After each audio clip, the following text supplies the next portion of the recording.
I'm a 58-year-old father of two children, my son Jake, the 32, and daughter Eleanor, 28. They used to be close growing up, but had a major falling out about 6 years ago. My wife Sarah and I never found out exactly what happened, but it was bad enough that they completely stopped speaking to each other. Jake and Eleanor were always different, even as kids. Jake was outgoing and athletic, captain of the soccer team in high school. Eleanor was more introverted and artistic, spending hours in her room painting or writing poetry. Despite their differences, they got along well for most of their childhood.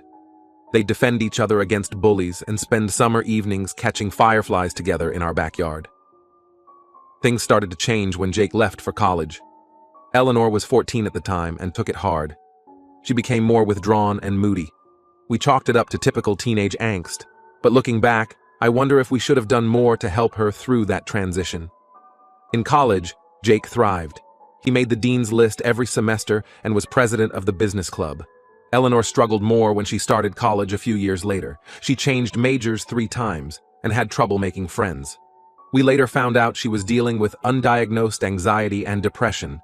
Despite their diverging paths, Jake and Eleanor still seemed close when they were both home for holidays. They'd stay up late talking and laughing about inside jokes from their childhood. That's why it was such a shock when they suddenly stopped speaking to each other 6 years ago. It happened over Thanksgiving break. Jake and Eleanor had gone out to a bar with some of their old high school friends. They came home separately, hours apart. Jake looked upset, but wouldn't talk about it. Eleanor locked herself in her room and cried for hours. The next morning, they both left early without saying goodbye to anyone. For weeks after, Sarah and I tried to find out what happened. We called, texted, and even showed up at their apartments unannounced. But they both refused to talk about it. Eventually, we gave up and just accepted that they weren't on speaking terms anymore.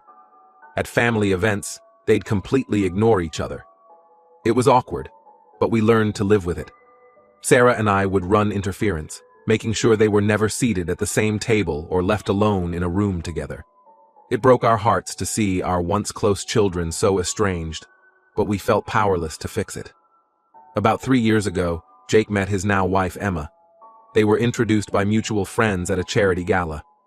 Jake called us the next day, excited in a way we hadn't heard in years. He said Emma was brilliant and beautiful, a pediatric surgeon with a passion for volunteering. They hit it off immediately and got engaged last year. Sarah and I really like Emma. She's smart, kind, and seems perfect for Jake. We were thrilled when they announced their engagement. Emma made an effort to get to know us, coming over for Sunday dinners and remembering little details about our lives. She even helped Sarah plant a new flower garden in our backyard. Eleanor has been living abroad for work for the past few years. After college, she got a job with an international nonprofit, doing environmental conservation work in Southeast Asia. We told her about Jake's engagement, but she didn't seem to care much. She said she probably wouldn't be able to make it to the wedding due to work commitments. We were disappointed but not surprised by Eleanor's response. She'd become more and more distant over the years, only calling on holidays and major occasions.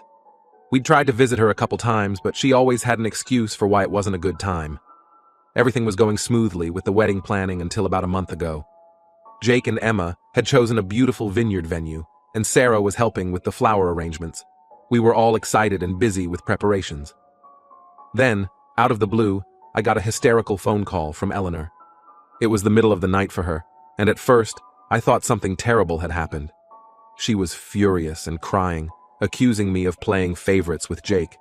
When she calmed down a bit, she dropped a bombshell. She and Emma had dated briefly in college. Apparently, Emma and Eleanor had an intense relationship during Emma's freshman year. Eleanor was a junior at the time. Emma had broken things off suddenly, leaving Eleanor heartbroken. Now, Eleanor was convinced that Emma was only marrying Jake to get back at her. I was shocked and didn't know what to think. This revelation put everything in a new light. Jake and Eleanor's falling out. Emma's occasional discomfort when we brought up Eleanor. Eleanor's reluctance to come home. It felt like the missing piece of a puzzle we'd been trying to solve for years. Eleanor demanded that I stop the wedding and disown Jake unless he broke up with Emma. She said if I didn't, she'd take matters into her own hands. Her tone was scary. I'd never heard her sound so unhinged before. I told her she was being ridiculous and hung up. Over the next couple weeks, Eleanor kept texting me threats about ruining the wedding. She said she'd expose Emma as a lying cheater and make sure Jake knew the truth about his fiancée. I didn't tell anyone about this, not even Sarah. I figured Eleanor was just upset and venting, and that she wouldn't actually do anything since she was in another country. I did try to reason with Eleanor via text. I reminded her of how close she and Jake used to be, and how happy Emma made him. I suggested that maybe there had been a misunderstanding, and offered to mediate a conversation between her and Emma. But Eleanor wasn't interested in talking it out. She just kept making threats. Finally, I warned her that if she tried anything, I'd cut her off completely, financially and emotionally. This seemed to quiet her down for a few days, and I breathed a sigh of relief. I convinced myself that the crisis had been averted. The day before the wedding, Sarah and I arrived at the venue early to help set up. The vineyard looked beautiful, with fairy lights strung between the trees and flowers everywhere. But when we walked into the reception hall, my heart stopped. Someone had spray-painted "Homewrecker" in huge red letters on the wall behind where Jake and Emma were supposed to say their vows. I knew immediately it was Eleanor's doing. In a panic, I quickly arranged to have the graffiti covered up before anyone else saw it. I told the venue staff it was a prank by some local kids and paid them extra to keep quiet about it.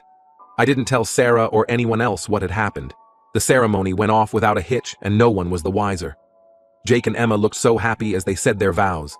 Sarah cried tears of joy. I felt guilty keeping this secret, but I told myself it was for the best. Why ruin their special day? It wasn't until after the reception that Jake and Emma asked about the strange backdrop we'd used for the ceremony. They'd noticed it looked hastily put together and didn't match the rest of the decor. I knew I couldn't keep lying, so I finally came clean and told them everything. Eleanor's phone call, the threats, and the graffiti. Jake and Emma were upset, but thanked me for protecting them from the drama on their wedding day. Jake said he'd had no idea about Eleanor and Emma's past relationship. Emma was quiet, looking guilty and scared. Sarah, on the other hand, was furious with me. She said I should have told everyone as soon as Eleanor started making threats. She accused me of having a savior complex and always trying to fix things myself instead of being upfront. She brought up other instances from our past where I'd tried to handle problems on my own without involving her. We got into a big fight about it. Sarah thinks I put Jake and Emma in danger by not warning them. She said Eleanor could have done something much worse than graffiti and we would have been unprepared. I maintain that I was just trying to protect them and ensure their wedding wasn't ruined. It's been days and Sarah is still angry with me. She's sleeping in the guest room and barely speaking to me. Jake and Emma left for their honeymoon, and I'm worried about what they'll come home to. I feel like I've ruined everything by trying to keep the peace. I truly thought I was doing the right thing, but now I'm second-guessing myself. Did I handle this all wrong? Should I have been more upfront from the beginning? I'm lost and don't know how to fix this mess I've created. So Reddit, Aita for not telling my son about his sister's threats before the wedding. Update. It's been about 2 weeks since my original post, and a lot has happened. First, I want to thank everyone for their feedback. Reading through the comments made me realize I needed to have an honest conversation with Sarah about everything. When I finally worked up the courage to talk to Sarah, she revealed that her anger wasn't just about this specific incident. Apparently, I have a long-standing pattern of trying to fix things on my own without communicating. She brought up several examples from over the years that I hadn't even realized were issues. One instance she mentioned was from when Jake was in high school. He was struggling with calculus, and his grades were slipping. Instead of discussing it with Sarah or Jake's teachers, I spent weeks secretly tutoring him after school. I thought I was helping, but Sarah felt left out of an important parenting decision. Another example was when Eleanor was having trouble making friends in middle school. I arranged playdates and sleepovers without telling Eleanor, thinking I was solving the problem. But it just made Eleanor feel even more socially awkward and pressured. The most significant example was when Jake and Eleanor first had their falling out 6 years ago.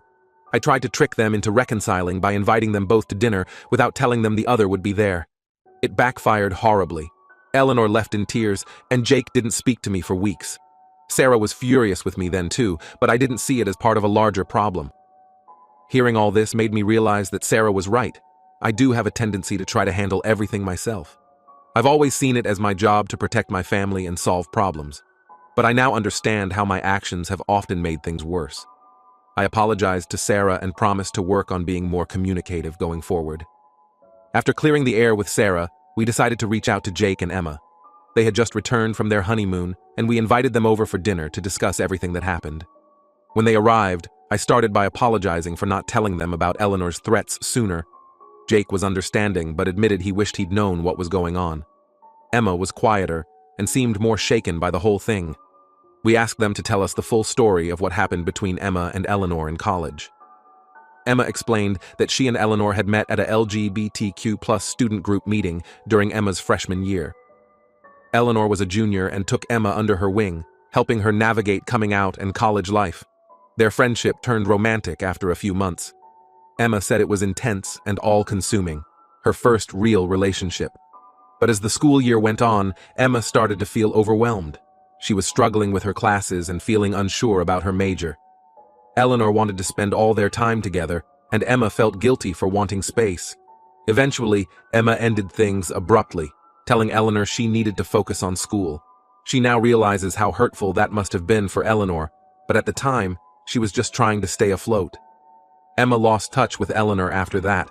She changed her major from pre-med to business, which is how she eventually met Jake years later at a networking event. She had no idea Eleanor was Jake's sister until they'd already been dating for months. Jake said he knew Emma had dated women before him, but she never mentioned names. He had no clue about the connection to Eleanor. When he finally figured it out, he advised Emma not to reach out to Eleanor, given how volatile their relationship had become. Learning all this made Sarah and I realize how little we really knew about our children's lives. We felt like failures as parents for being so out of touch. How had we missed so much? Jake and Emma told us they're planning to file for a restraining order against Eleanor. Apparently, she's been sending harassing emails and messages on social media, not just to them, but to their friends and co-workers as well. They're worried about what she might do next. Sarah and I are heartbroken that it's come to this, but we understand their decision. We told them we'll support whatever they need to do to feel safe. Part of me still wants to try to reason with Eleanor, to find a way to bring our family back together. But I'm learning to accept that I can't control or fix everything. As for Eleanor, we've decided we need to cut contact with her for now. Her behavior has become too erratic and destructive. We're looking into options for getting her professional help, but we can't force her to accept it. It's painful to feel so helpless when it comes to our own daughter. This whole situation has been eye-opening and painful. Sarah and I are in counseling to work on our communication issues. We're also trying to rebuild trust with Jake and Emma. It's a slow process, but I'm committed to doing better for my family. I know now that I should have handled things very differently from the start. I'm working on breaking my habit of trying to fix everything myself. It's not easy to change patterns that have been in place for decades, but I'm trying. I just hope it's not too late to repair the damage I've done. Update 2. It's been about a month since my last update. Things have calmed down somewhat, but we're still dealing with the fallout from everything that's happened.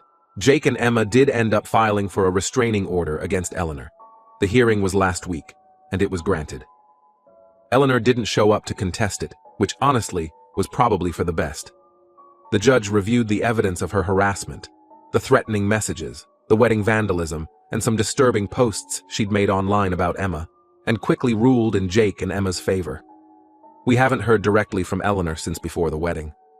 However, we found out through mutual acquaintances that she's been telling people a very warped version of events. She's claiming that Emma stole Jake from her, and that we've all conspired against her. Some distant relatives have been calling us, confused and concerned about what's really going on. It's painful to hear how delusional Eleanor has become. Sarah and I have been struggling with guilt, wondering where we went wrong as parents. We've started seeing a family therapist to work through some of these feelings. The therapist has been helping us understand that while we may have made mistakes, Eleanor's actions are her own responsibility. One thing that's come up in therapy is how differently we treated Jake and Eleanor growing up. We always thought we were being fair, but looking back, we can see how we may have favored Jake unintentionally. He was easier to parent, outgoing, athletic, academically successful. Eleanor required more attention and patience, which we didn't always give her. We've also been discussing our family history of mental health issues. My mother struggled with what we now know was likely bipolar disorder, though it was never formally diagnosed. Sarah's brother has battled addiction for years. We're starting to see how these patterns may have influenced our parenting and our children's development. Jake and Emma seem to be doing well, all things considered. They just got back from their honeymoon and are settling into married life. They've been very understanding about the whole situation with Eleanor, which we're grateful for. Emma especially has shown a lot of compassion, given how Eleanor has targeted her. Last weekend, Jake and Emma came over for dinner. It was the first time we'd all been together since the wedding drama unfolded. There was some initial awkwardness, but as the evening went on, we found ourselves laughing and talking like we used to. It gave me hope that maybe, in time, we can heal as a family. Sarah and I are still working on our communication issues. It's been challenging at times, but I think we're making progress. We've had some difficult, but necessary conversations about our parenting over the years. Sarah has been patient with me as I try to break my habit of trying to handle everything on my own. I'm learning to listen more and act less impulsively. One positive outcome is that this situation has brought Jake and us closer. He's been more open with us lately than he has in years.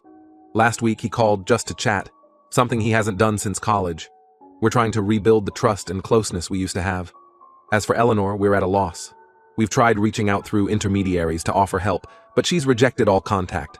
Her old roommate told us that Eleanor lost her job recently and has been acting erratically. We're worried about her, but we don't know how to help someone who doesn't want to be helped. We did send Eleanor a letter, telling her that we love her and that we're here if she ever wants to talk. We also urged her to seek professional help. We haven't heard back, but we hope that someday she'll be ready to reconnect. For now, we're focused on healing as a family and moving forward. It's not easy, and there are still tough days. But we're committed to learning from this experience and being better going forward.